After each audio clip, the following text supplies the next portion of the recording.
Welcome, everyone. Today we are talking about something simple yet deeply powerful: kindness.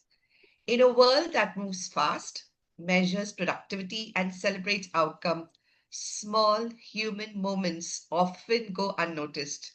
Yet sometimes a smile, a pause to listen, or a thoughtful message can change someone's entire day. As we observe random acts of kindness, we explore how these small gestures are not just nice to have, but essential to emotional well being. I'm really happy to welcome Evelyn Goes to the podcast today. Evelyn brings over 15 years of experience across e commerce, brand, and marketing strategy, having worked with brands through organizations like Wella, Procter& Gamble, and even leading the Indian launch of OPI. Today, she leads digital commerce at Mindshare WPP, media, managing diverse categories for Unilever while building and mentoring strong teams. Beyond the title and role, she brings a thoughtful leadership perspective, and I'm really looking forward to this conversation. Evelyn, it's truly wonderful to have you with us today. Thanks for that wonderful introduction, Ma'am Shell. Really excited to be here and exchange my thoughts on, like you said, such a powerful topic. It's really a pleasure to be here. Looking forward to it. Great. So, in workplaces, why do people hesitate to show kindness even when they want to? Is it fear of judgment, professionalism myths, or cultural conditioning? Look, I think that there are several reasons, right? And let's try and break it down, right? So, firstly, people equate professionalism with keeping your distance, right? And it's perhaps the biggest myth. Many of us grew up believing that when you're at work, you got to be serious, and kindness is more what you practice on the personal front, right? It's ingrained in people's thinking that at the workspace, professionalism means that you got to be neutral, you got to be detached, you got to be emotionally reserved, right? And somewhere you've got to put on that tough exterior, right? We're often also always taught that don't get too friendly, don't get too personal, don't show vulnerability, right? Second, I think that, like you rightly said, right, there's a fear of being judged, right, and especially in hierarchical cultures like India, people end up worrying that, hey, being too kind, will this make me look too soft, right? If I am too kind, then how will I be perceived as a leader, right? If I become too accessible, then does that really shift the power game, right? And third, I think that somewhere all of us like being associated with being busy, right? No time for anything else. We're obsessed with outcomes, with everything else being an add-on, right? But I think what we need to remind ourselves is that kindness doesn't take too much of time, right? It's about conscious intention. You got to operate with it, right? Going and giving someone a pat on the back doesn't take too much of time, right? Um, I know that we operate in an environment where there's a boss and subordinate, right? And the boss typically always has to identify gaps, right? So they sort of over index on identifying gaps, often forgetting to appreciate as well, right? It's important to be prioritizing your one on ones such that you're receiving feedback, suggestions from people, right? And creating that atmosphere where people feel like their opinions are valued, right? It's okay to really go to that one person who is, let's say, just returned from a sick leave, right? And say, hey, before checking in on your work status, are you feeling okay, right? All of these things go a long way in making people feel like they're cared for. In fact, there was this one Harvard Business Review study that said that when people are cared for, they are 3x more likely to be engaged at work, right? So really the irony of all of this, Mamshal, is that we often hesitate at work to show kindness, right? And this is essentially the one thing that drives performance. I think that the shift we need to make is that kindness is no longer an add-on, right? It's a key performance lever, and we need to start treating it that way. That's interesting. So often it isn't that people don't care. It is just they just don't know how to express, or they're, as you said rightly, Yeah. they fear to keep that, kind of distance between their subordinates. So then what are simple everyday act of kindness employees or leaders can start doing immediately without needing extra time or money? Yeah, that's a good one because look, I strongly believe that kindness doesn't require big budgets, right? Um, it requires for people to be aware and to operate with intention, right? You don't need grand gestures. It needs, however, micro behaviors to be displayed at work, right? So some of the things that you can easily start to do at work would be, let's say, recognizing people, right? And not just generic praises, right? Like specific recognition, right? Rather than saying, hey, a good job done, you want to go into the details of why that person did a good job, right? Things like, hey, you handled that client objection really well, right? And really calmly, and that prevented escalation, right? And you want to do this in public rather than in private because that then bolsters the person's confidence a lot more, right? The second thing could be that look, we go about a lot of meetings, right? But whenever we start our meetings, we quickly jump into business updates, right? So um, perhaps one way of looking at it would be to add a human element to it, right? Maybe when people are returning on a Monday, rather than quickly asking for business updates, you say, "Hey, how's the energy in the room? Right? What is the one thing you did over the weekend?" And this takes your conversation beyond just being transactional, right? It builds connection, right? Another thing that one can do is, often when things go wrong, right?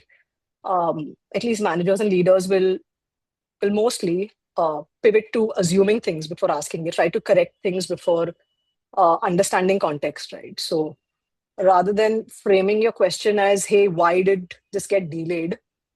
You could take a step back and say, hey, what were the blockers, right? What were your hurdles? Could you just perhaps walk me through what happened, right?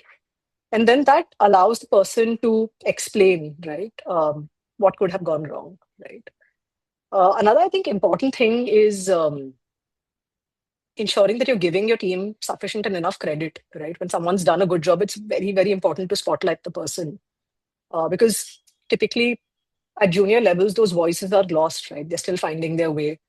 But when you start to do this, they start to feel a lot more confident. And hence, that's perhaps the most powerful act of kindness you can do. Right? And then finally, I'd say that, in the workplace, we have so many meetings, right? One thing that we can do is just protect people's time. You want to cancel those unnecessary meetings that's not really adding to any kind of outcomes, right? Another thing that you want to do is you don't want to create unnecessary urgencies. I think that leaders need to plan a lot better, give people enough time to work on projects so that their teams can do a good job, right? You wanna push back unrealistic timelines. You want to shield your team, right? Because um, somewhere I feel like kindness is almost like ad, it's almost like advocacy, right?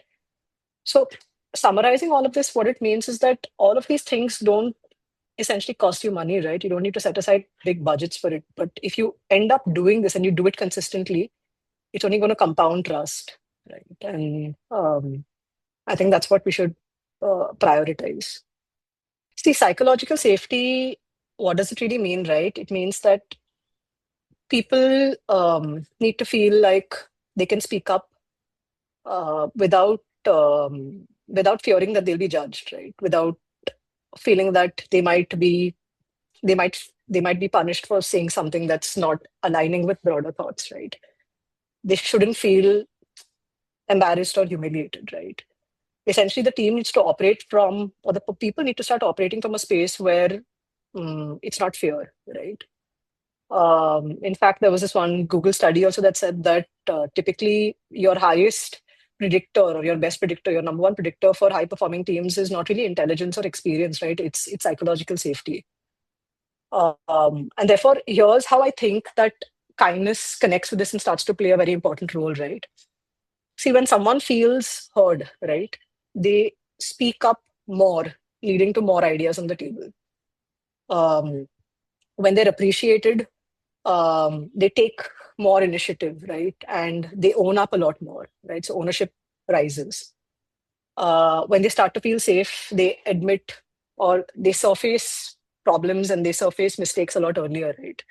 And when problems start to surface earlier, you've already understood the root cause, right? So you start to fix for that, and then hence overall performance starts to improve, right? So kindness, in a way, reduces fear, it increases trust, um, it fosters more collaboration, and as such, there's a greater sense of belonging, right? And so, honestly, the I'd say that the shift or the change needed would be to make kindness more a systemic fix, right? It has to be systematic. It cannot be accidental.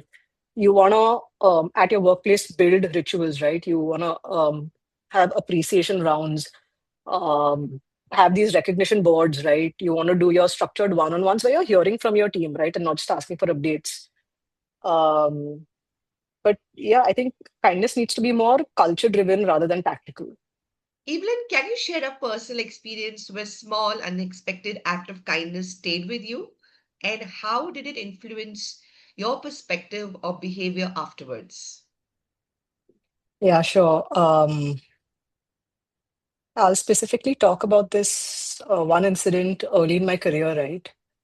Um, where it really shaped me. I remember specifically presenting a plan to the leadership team that didn't land very well. Okay. Um, it was publicly questioned, and I walked out feeling not so great, right? Felt pretty small, um, and defeated, right? That people were judging me and are writing me off. Um, that day, right? Later that day, my manager called me, not to correct me, right? But to say, hey, you know what? I really appreciate the fact that you were courageous when you stood there, right? You put forward your perspective, which was new. But here's what I think, right? Let's do it in a way that's structured and that lands the message clearly. Um, he said that I've seen you in presentations, right? And when you put structure to things, your ideas really shine. So that was specific constructive feedback, right? And then he didn't just do that, right? He then worked with me on the outline, right? Gave continuous feedback, right? And that then worked in the follow-up meeting. I think that this incident really changed me, right? It really moved me because it showed me that you can't just, as a leader, you can't just delegate, right? You need to lead with example. You need to be able to roll up your sleeves and collaborate with your team, right? To get the work done, right? You need to show them the way. Um, and by doing that, right? By showing that kind of kindness, um, you know, assigning your time to the team, it doesn't dilute standards, right? It just drives a lot of clarity. It helps your team feel like they can get the job done. It motivates folks and it just bolsters confidence, right? So in that moment, um, I felt like, this is something that I want to carry on and I want to continue to do it when I rise to that kind of a rank and do it for my people, right? Protect my people's confidence in high stake meetings, work collaboratively and just not just delegate, right? Um, I'll just end it by saying that kindness really just fosters trust and collaboration, right? And that's the true superpower. And that's something that I continue to carry in the way that I lead my team. How wonderful. I really don't know, in your 15 years, when this particular leader made that impact on you, and you still remember that moment. And then from that moment, you decided to be that leader which can make the impact to the others. Wow. Kindness really shows up as a great gesture.